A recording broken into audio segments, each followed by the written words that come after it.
Balochistan assembly میں وزیر خزانہ شعیب نوشیروانی کی جانب سے سی پیک کی خصوصی کمیٹی تشکیل کرنے کی تحریک پیش کی گئی۔ تحریک میں ان کا کہنا تھا کہ بلوچستان صوبائی اسمبلی کے سینئر اراکین اسمبلی پر مشتمل ایک خصوصی پارلیمانی مجلس برائے چائنا پاکستان اکنامک کوریڈور سی پیک پروجیکٹس تشکیل دے، جس میں جناب اسپیکر بلوچستان صوبائی اسمبلی کو اس حوالے سے یہ بھی اختیار حاصل ہو کہ وہ خصوصی پارلیمانی مجلس برائے سی پیک پروجیکٹس کے اراکین میں ضرورت کے مطابق رد و بدل کر سکے۔ خصوصی پارلیمانی مجلس سی پیک پروجیکٹس کی ذمہ داریاں ذیل ہوں گی۔ خصوصی پارلیمانی مجلس بلوچستان میں پیک پروجیکٹس کی نگرانی کے فرائض سر انجام دے گی۔ خصوصی پارلیمانی مجلس بلوچستان میں سی پیک پروجیکٹس پر عمل درآمد کی نگرانی کرے گی اور سی پیک پروجیکٹس کی جلد اور بروقت تکمیل کے بابت سفارشات مرتب کرے گی۔ خصوصی پارلیمانی مجلس سی پیک پروجیکٹس کی بہتری کے لیے مشورہ دے سکتی ہے، جو دورانیہ اور ان اخراجات میں کمی کرنے کی سفارش کرے گی جو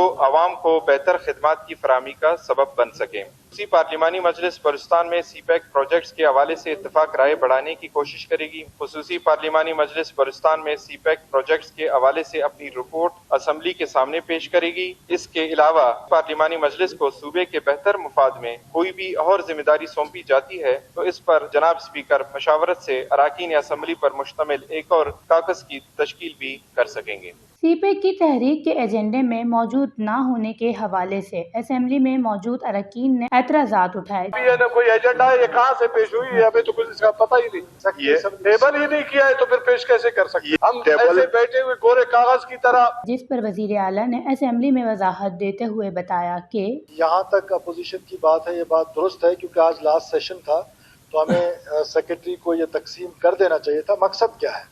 بڑا نیک مقصد ہے، اس کو یقیناً اپوزیشن جو ہے اس کو اپریشیٹ کرے گی۔ مسئلہ یہ ہے کہ میں ہمیشہ اس ہاؤس کو آن بورڈ رکھنا چاہتا ہوں، میں ہمیشہ اس ہاؤس کو لیڈ دینا چاہتا ہوں، بیکاز یہی سپریم ادارہ ہے اس ملک کا۔ اس سے پہلے ایسا کبھی نہیں ہوا کہ سی پیک ہمارا ایک پروجیکٹ ہے جس میں فیڈرل گورنمنٹ کا پروجیکٹ ہے اور 2 G2G پروجیکٹ ہے۔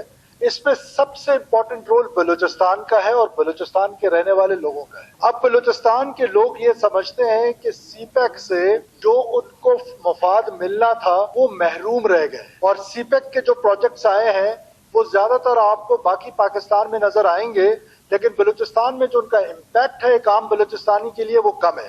جہاں باقی کمیٹیز بن رہی ہیں تاکہ یہ کمیٹی بھی اس کے ساتھ بن جائے، یہ اسپیشل کمیٹی اور سی پیک ہے۔ یہ کمیٹی ایک ڈیلیبریٹ کرے گی کہ سی پیک کے کون سے پروجیکٹس آئے ہیں، پھر اس ہاؤس سے اسٹرینتھ ڈرائیو کرے گی اور پھر فیڈرل گورنمنٹ کے پاس جائے گی اور فیڈرل گورنمنٹ سے پورے ہاؤس کا سینس لے کر ہم کم سے کم یہ رکھ سکتے ہیں ان کے سامنے کہ ہماری ایکسپیکٹیشن کیا ہے۔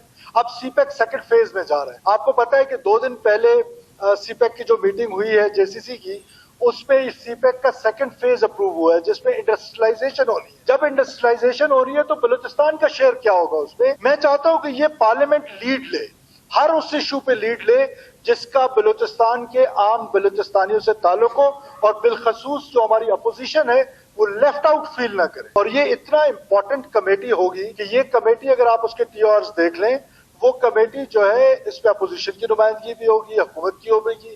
دیر آر لائکلی چانسز کہ اس کا جو چیئرمین ہو وہ شاید اپوزیشن سے ہو سکتا ہے وہ گورنمنٹ سے ہو، جو بھی اس کو الیکٹ کرے وہ الیکشن کے پروسیس سے اس کا بنے، اس کو روٹیشن پہ رکھا جا سکتا ہے، سو دیٹ ہم یہ جو پروجیکٹ سی پیک کے اگلے فیز میں آنے ہیں ہم اس میں لیفٹ آؤٹ فیل نہ کریں۔ یہ اسمبلی یا آگسٹ ہال جو ہے یہ اپنے آپ کو لیفٹ آؤٹ فیل نہ کرے۔ یہ بلوچستان کی نمائندہ جماعت نمائندہ ہال ہے، ادھر پورے بلوچستان کی نمائندگی ہوتی ہے۔ پیک پہ یہ کمیٹی بنے گی تو یہ اسمبلی جو ہے وہ اس پہ ڈرائیونگ سیٹ پہ ہوگی۔ شکریہ۔ بعد ازاں ایوان کی جانب سے سی پیک کی تحریک کو منظور کر لیا گیا۔ واشٹ نیوز، کوئٹہ، بلوچستان۔